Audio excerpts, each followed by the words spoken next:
Sobrang saya talaga. Hanggang ngayon na nandito ako tapos na umuwi ako gabi-gabi, araw-araw bago ako matulog. Hindi pa rin nagsisink in sa akin na kasama na ako sa isang soap sa ABS na matagal ko na pinagdarasal. Last year, parang kakapilipat ko pa lang na pinapangarap ko na talaga.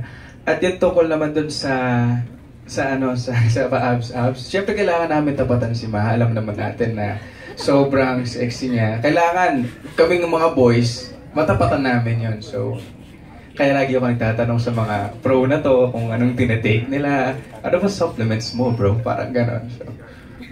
Ay, teka, kamusta si Maha, Vin? Bilang, kapareha, bilang katrabaho, kamusta siya? Sobrang dami kong natututunan sa kanya. Nagka-excel na kami once pa lang. Solid. Kailan ba yan? Nung one day?